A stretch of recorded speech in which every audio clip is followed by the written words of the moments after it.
በሳዑዲ አረቢያ ከ200 በላይ ኢትዮጵያውያን ላይ የሞት ፍርድ ከተፈረደ በኋላ አስቸኳይ ጥሪ ቀርቧል። ሱዳን ወደ ድንበር ተጨማሪ ጦሮችን እንዳሰማራች እንዳዘመተች እየተሰማ ይገኛል። ሙዚቀኛ ካሙዙ ካሳ ላይ የ30 ሚሊዮን ብር ክስ እንደተመሰረተበት ተሰምቷል። አሜሪካ በኢራን ላይ የጦር መሳሪያ አቅርቦት ላይ አዲስ ማዕቀብን ጥላለች። ሩሲያ ደግሞ ዩክሬንን በነገር ሸንቆጥ ሳታረግ አልቀረችም። ዓለም ላይ በየዕለቱ የማይሰሙ ጉዶች የሉም።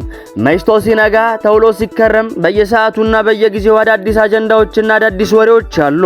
ዛሬም ዕለተ እሁድ ግንቦት 2 ቀን 2018 ዓመተ ምህረት ዓለም እንዴት እንዳደረች እንዴት እንዳረፋፈደችና እንዴት እንደዋለች ከዓለም ጉያ እስከ ኢትዮጵያ እንብርት ከተሰሙ ወሬ ነግራችኋለሁ። በቅድሚያም ይህ ወሬ ነጋሪ ነው። ከሀገር ቤት ውስጥና ከዓለም አቀፍ ወሬዎችን እየመራረጠ ለእናንተ ያደርሳል። እናንተም ሰብስክራይብ እያደረጋችሁ የቤተሰባችን አባልና የወሬያችን አድማጭ እንድትሆኑ ስለጋብዛለሁ። በቅድሚያም ከሀገር ውስጥ ወሬዎቻችን ካገኘነው እናልፋለን። በሳዑዲ አረቢያ ከ200 በላይ ኢትዮጵያውያን ስደተኞች የሞት ፍርድ በተመለከተ አስቸኳይ ጥሪ ቀርቧል። በሳዑዲ አረቢያ ከ200 በላይ ኢትዮጵያውያን ስደተኞች የሞት ፍርድ እንደተፈረደባቸውና ከነዚህም ውስጥ ቢያንስ 65ቱ በአሁኑ ወቅት ለሞት የመዳረግ ከፍተኛ ስጋት ላይ እንዳሉ ሂዩማን ራይትስ ዎች ገልጸዋል። ከነዚህ ተከሳሾች መካከል አብዛኞቹ በትግራይ ክልል ከነበረው ጦርነት የሸሹ ስደተኞች መሆናቸው የተገለጸ ሲሆን የኢትዮጵያ ካቶሊካዊት ቤተክርስቲያንም ግድያው እንዲቆምና ለታራሚዎቹ የሕግ ድጋፍ እንዲደረግ አስቸኳይ የዲፕሎማሲያዊ ጥሪ እንዲደረግም ጥሪ አቅርባል። በአቀናባሪ ካሙዙ ካሳ ላይ የ30.8 ሚሊዮን ብር ክስ ተመስርቶበታል። በታዋቂው የሙዚቃ አቀናባሪ ካሙዙ ካሳ እና በድርጅቱ ሻኩራ ፕሮዳክሽን ላይ የ37 አርቲስቶች የ30.8 ሚሊዮን ብር ክስ ለፌዴራል ከፍተኛ ፍርድ ቤት ማቅረባቸውን ሪፖርተር ዘግቧል። አርቲስቱ በብሪክስ ሀገራት ኢትዮጵያን ወክሎ በተንቀሳቀሰው ኪን ኢትዮጵያ የባህል ልዑክ ቡድን ውስጥ ተሳትፈው ሊከፈላቸው የሚገባውን የ217500 ብር ለእያንዳንዳቸው ማለት ነው እና የጉዳት ካሳ አላገኘንም ሲሉ የከሰሱ ሲሆን የባህልና ስፖርት ሚኒስቴር በጀቱን ቢለቅም ካሙዙ ግን ሙሉ በጀቱ አልደረሰኝም በሚል ምክንያት ክፍያውን ለዓመት በላይ አዘግይቷል ብለዋል። በጉዳዩ ላይ እግድ የጣለው ፍርድ ቤቱም በኢትዮጵያ ንግድ ባንክ፣ በአቢሲኒያ፣ በአዋሽና በኦሮሚያ ህብረት ስራ ባንኮች የሚገኙ የካሙዙ ካሳ የባንክ ሂሳቦችና ንብረቶች ለ20 ቀናት እንዳይንቀሳቀሱ ያዘዘ ሲሆን በአንጻሩ አቀናባሪው የቀረበበትን ክስ በማስተባበል እንደ ስምምነቱ ክፍያ እየፈጸመ መሆኑንም አያይዞ ገልጸዋል። በተያያዘ ዜና ደግሞ ሱዳን ወደ ድንበር ተጨማሪ ጦሮችንና ተጨማሪ የጦር ኃይሎችን እንዳሰማራች እየተገለጸ ይገኛል። ሱዳን ወደ ኢትዮጵያ ድንበር ተጨማሪ ሰራዊት እና የአየር መከላከያ መሳሪያዎችን ማስጠጋቷ ታውቋል። የሱዳን ጦር አዛዥ ጀነራል አብዱል ፈታህ አልቡርሃን ተጨማሪ ወታደርና የአየር መከላከያ ዘዴዎች ወደ አልፋሻጋና ቤኒሻንጉል ጉሙዝ ድንበር እንደሚሰማሩ ትዕዛዝ ከሰጡ በኋላ በሱዳንና በኢትዮጵያ መካከል ውጥረት ነግሷል። የሱዳን መንግስት ይህንን ውሳኔ የወሰነው ከኢትዮጵያ አማራ ክልል ባህር ዳር የተነሱ ድሮኖች ሚያዝያ 26 ቀን 2018 ዓ.ም በካርቱም ጥቃት እንደፈጸሙና ሱዳን በማንኛውም ሰዓት የራሷን እርምጃ እንደምትወስድ በኢትዮጵያ ላይ ክስ ካቀረበች በኋላ ነው። ይህን ውንጀላ ኢትዮጵያ መሰረተ ቢስ በማለት ውድቅ ማድረጓ ይታወሳል።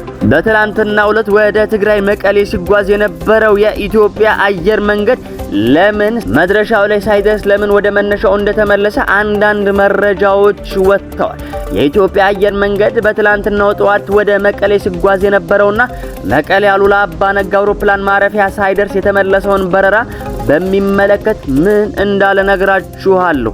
ቲግቫ ኢትዮጵያ አውሮፕላኑ መቀሌ አሉላ አባ ነጋ አውሮፕላን ማረፊያ ሳያርፍ የተመለሰበትን ምክንያት የኢትዮጵያ አየር መንገድን ጠይቆ ማብራሪያ ተቀብሏል። የኢትዮጵያ አየር መንገድ ወደ መቀሌ ሲጓዝ የነበረው በረራ መስተጓጎልና የተወሰኑ በረራዎች መዘግየታቸውን በተመለከተ ለቲክቫ ኢትዮጵያ በሰጠው ምላሽ ሁኔታው ከመደበኛ የቴክኒክ አሰራር ጋር የተያያዘ እንጂ ሌላ ምንም ምክንያት የሌለው መሆኑን አስታውቋል። አየር መንገዱ በረራው የተስተጓጎለው በአውሮፕላኑ ችግር ሳይሆን በመሬት ላይ ካሉ የመገናኛ መሳሪያዎች ጋር በተያያዘ መሆኑን ገልጾ አውሮፕላኑ ምንም አይነት የቴክኒክ ችግር አልነበረበትም ብሏል። መሬት ላይ ያሉ የመገናኛ እቃዎች ወይም ደግሞ ኮሙኒኬሽን ኢኩዊፕመንት የሚባሉት ከነሱ ጋር ያለ መናበብ ችግር ስላጋጠመ ነው ተመልሶ የመጣው ሲል ማብራሪያ ሰጥቷል። አዲስ አበባ መጥቶ ከአዲስ አበባ ነው ተመልሶ የሄደው። ምክንያቱም መቀለ ነዳጅ ስለሌለ ተጨማሪ ነዳጅ መጫን ስለነበረበት ከአዲስ አበባ ነው ደርሶ መመለስ የቻለው እንዲሁም ነዳጁን ይዞ የሄደው በማለት የጉዞውን ሂደት አብራርተዋል። አሁን ደግሞ ከባህር ማዶ ካገኘናቸው ወሬዎች መካከል የምንነካካው አሜሪካ በኢራን የጦር መሳሪያ አቅርቦት ለአዲስ ማዕቀብ መጣሏን በተሰማ ጊዜ ነው። የአሜሪካ የግምጃ ቤት ሚኒስትር ባወጣው መግለጫ ኢራን ለምትሰራቸው ሻሂድ የተሰኙ ሰው አልባ አውሮፕላኖችና ለባላስቲክ ሚሳኤል ፕሮግራሞች ወታደራዊ መሳሪያዎችንና ጥሬ ዕቃዎችን በማቅረብ ሚና አላቸው ያለቻቸውን 10 ግለሰቦችና ኩባንያዎች ላይ አዲስ ማዕቀብ መጣሉን ሮይተርስ ዘግቧል። በኦፕሬሽን ኢኮኖሚ ፊውሪ ስር የተወሰደው ይህ እርምጃ በመካከለኛው ምስራቅ በእስያና በምስራቅ አውሮፓ የሚገኙ ተቋማትን ያካተተ ሲሆን ዓላማውም የኢራን ወታደራዊ ኃይል መሳሪያዎችን የማግኘት አቅሙን መገደብ እንደሆነ አያይዞ ዘገባው ገልጿል። በስተመጨረሻም ወደ ሩቅ ምስራቅ ካገኘነው ወሬ ሻገር ስንል ፕሬዝዳንት ፑቲን ዩክሬን በመላው የኔቶ ጥምረት መሳሪያ የሚቀርብላት ጠባጫሪ ኃይል ነች ሲሉ በነገር ሸንቆጥ አርገዋታል። የሩሲያው ፕሬዝዳንት ቭላዲሚር ፑቲን በትላንትናው በሞስኮ በነበረው የድል በዓል ላይ ባደረጉት ንግግር ዩክሬን ውስጥ የሚካሄዱት ጦርነት ትክክለኛነት ገልጸው የሰሜን አትላንቲክ የጦር ቃል ኪዳን ወይም ደግሞ ኔቶን አውግዘውታል። በመቶዎች የሚቆጠሩ የጦር ኃይል አባላት እና ጥቂት የዓለም መሪዎች በተገኙበት ክብረ በዓል ላይ ንግግር ያደረጉት እኚሁ ፕሬዝዳንት ፑቲን ዩክሬን ውስጥ እየተዋጉ ያሉት ፍትሃዊ ጦርነት መሆኑን ገልጸዋል። ዩክሬንን በመላው የኔቶ ጥምረት መሳሪያ የሚቀርብላትና የምትደገፍ ጠብአጫሪ ኃይል እንደሆነች ሲናገሩም ተደምጠዋል። ፑቲን ንግግር ያደረጉበት ይህ በዓል ሶቪየት ህብረት ናዚ ጀርመን ላይ የተቀዳጀችበት ድል የሚከበርበት የሩሲያ ትልቁ ብሔራዊ በዓል ነው።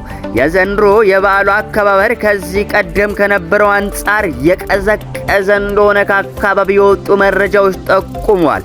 ቀኑ ከመድረሱ አስቀድሞ ሩሲያና ዩክሬን የ3 ቀናት ተኩስ አቁም ለማድረግ መስማማታቸውን የአሜሪካው ፕሬዝዳንት ዶናልድ ትራምፕ በአርብ ዕለት አስታውቀው እንደነበርም የማይሸሸግ ነው።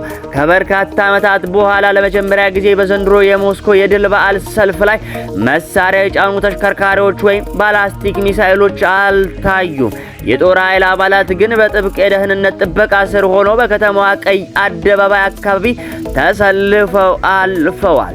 ፑቲን በክብረ በዓል ንግግራቸው የሩሲያ ወታደሮች በመላው የኔቶ ጥምረት መሳሪያ የሚቀርብለትና የሚደገፍን ጠብአጫሪ ኃይል ላይ እየተጋፈጡ ነው ሲሉ ተደምጠዋል።